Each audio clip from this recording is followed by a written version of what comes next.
Hey, what is going on guys? My name is Gamertag, and I'm back for your daily Fortnite video. In today's video, we're going to be going over the settings of one of the greatest Fortnite controller players, that being Faze Sway. Obviously, he's regarded as one of the greatest, if not the greatest Fortnite controller player in the world. I know a lot of people are always very curious about what settings he uses, so this video is going to be going over everything from sensitivity settings to keybinds, dead zones, as well as some very general miscellaneous settings that will allow you guys to hopefully replicate his game style. And it goes without saying that if we can play at even half of his level, we'll more than likely be able to win pretty much every game we get into. So without wasting any time, let's go ahead and hop right into the settings, starting with our sensitivity settings. These are obviously very important. This is going to cover everything from building to editing to aim down sight settings and so on and so forth. So let's start from the top to bottom, starting with the build mode sensitivity multiplier and edit mode sensitivity multiplier. So his build mode multiplier is set to a 1.8 and his edit mode multiplier is set to a 1.7. A lot of you guys probably were expecting him to have a higher multiplier for both of these, but once we actually hop into more of the other settings, it'll make a bit more sense why he's able to edit and build extremely fast despite having a pretty moderate multiplier on. So moving down, we have the advanced look sensitivity. His look horizontal and look vertical speed are both set to a 45%. He has no turning horizontal or turning vertical boost on, and also his turning boost ramp time is all the way at a 0.00 seconds. Moving downwards to the aim down sights or ADS sensitivity, his ADS look horizontal and ADS look vertical speed are both set to an 11%. Once again, his horizontal and vertical boost are set to a 0% with a 0.00 seconds on his ADS turning boost ramp time. These sensitivity settings will affect and actually make a difference when you're aim down sights with an item, otherwise known as when you're holding left trigger or L2. So these are obviously very important. Now going down to the more advanced sensitivity settings, starting with the look dampening time. His is set to a 0.00 seconds, so it's lowered all the way. And then his look input curve, to no surprise, is set to linear. Now I'm sure a lot of people that are watching today's video, in fact, the majority of controller players on Fortnite play on an exponential setting. And don't get me wrong, I completely understand and can relate. The exponential look input curve is very comfortable to use. It's what everyone's using now. However, linear is definitely set more for advanced players and pro Fortnite controller players. And the reason being is because linear allows for a raw stick input curve, meaning basically everything is a lot quicker and snappier in regards to movements. This is how he's actually able to edit and build despite having some moderate to low sensitivity multipliers on. Same goes for his sensitivity settings. They're actually a lot lower than the average player, and basically since he uses linear, it actually allows him to still move at a very fast rate. So linear is very important for snappy players that want to be turning on people, editing very quick and snappy, as well as building at the same rate. So this is why he does play on linear rather than exponential.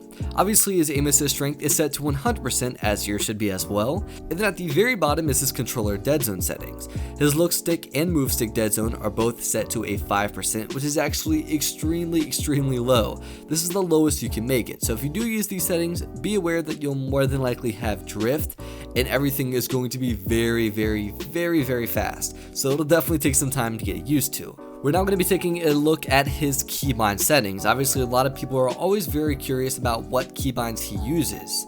This typically allows people to have better instant edits, allow them to confirm the edits a lot quicker, and things along those lines. So people are always wondering what keybinds does Faze Sway use, and actually his keybinds are very minimal in regards to adjustments and changes. So there's only two changes he has made, and that is that his left analog stick clicked in, otherwise known as L3, is actually set to toggle pickaxe, and then his Y or triangle button is binded to editing. So whenever he goes to make an edit, he simply presses his Y or triangle button, and then obviously he confirms it with B or circle, as typically everybody uses. And again, his left analog stick clicked in is his toggle pickaxe button. So whenever he changes from his pickaxe to an item in his inventory or vice versa, he simply presses the left analog stick in rather than pressing Y or triangle like everyone else uses. So this is actually the exact same keybinds that I've used for about like 8 to 10 months now, and I can certainly vouch that these, in my personal opinion, are the best keybinds to be using, especially for the average Fortnite player that does not have like a scuff controller or something out of the ordinary. Now I do play claw and he does as well, but it is not necessary to play claw in order to use these keybinds, so do not worry about that. and we're now going to be taking a dive and a look at his general miscellaneous settings. And this is going to cover things like motion blur, auto open doors, edit confirm on release, and things along those lines. So starting with motion blur, he has this turned on like I recommend everybody else use. This will allow for a lot smoother gameplay in regards to graphics. He has toggle sprint off, sprint by default on, which is honestly probably the most critical part about these settings because his keybinds obviously do not allow us to have a sprint button. Obviously the typical sprint button is left analog stick clicked in, which is now binded to toggle pickaxe. So you do need to have sprint by default on in order to use these settings, believe it or not. And even overall, it's just a great setting to have on by default. So you no longer have to press the button to sprint. The player is sprinting without even clicking in any buttons or doing more work than necessary. He has auto open doors on, and this is actually a great setting for players that are making a lot of edits. And the reason being is because if you go and you make an edit and you accidentally make like a door edit rather than a 3-corner edit, then you have to hop out of your edit menu, manually open the door, and restart the process over again. However, with auto open doors turned on, basically if you accidentally make a door edit, the player will simply auto open the door and just run through it. So it will not slow down or hinder your edits overall at all. Next is auto pickup weapons, and this is turned off. He actually used to have this on, so I'm assuming he has grown to dislike it for one reason or another. He obviously has turbo building on. This is of course an extremely important setting, especially for a player that builds as fast as him. He has reset building choice on as well. And then he also has tap to search or interact on. Now this is a great setting in my personal opinion. It just allows for ease of access. So whenever you go to open a chest, ammo box, or revive an opponent, or a player rather, basically this setting allows you to simply tap extra square rather than holding it for the entire cycle. So this one obviously doesn't affect too much, but overall it's still a very helpful setting to have on. Next is his HUD scale. This is actually at a 50%, believe it or not. So basically his map, his inventory, and his health are minimized about halfway from what majority of players use, and honestly I can see why. And the main reason is because if you have 100% HUD scale, the map will appear larger on your screen and take up more area. So by lowering it to a 50%, it allows him to see pretty much more of what's happening in front of him.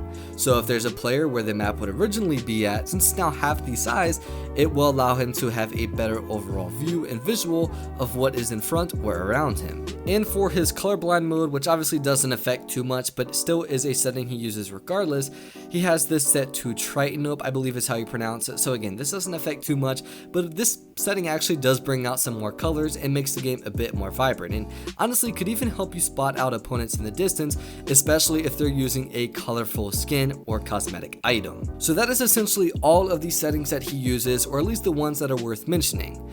So again, hopefully if you replicate these settings, again that's the sensitivity, keybinds, dead zones, as well as miscellaneous settings, we could hopefully be able to even replicate his game style. Now if you guys found today's video helpful or enjoyable, feel free to leave a like down below, as I would appreciate that a ton. Also on the contrary, if you genuinely disliked today's video, then by all means feel free to leave a dislike as well. And of course if you're new around here and would like to see more daily Fortnite content like this in the future, feel free to subscribe as well as turning on those post notifications. Nonetheless, my name is Gamertag. Thank you all for watching today's video, and I'll see you tomorrow. Adios.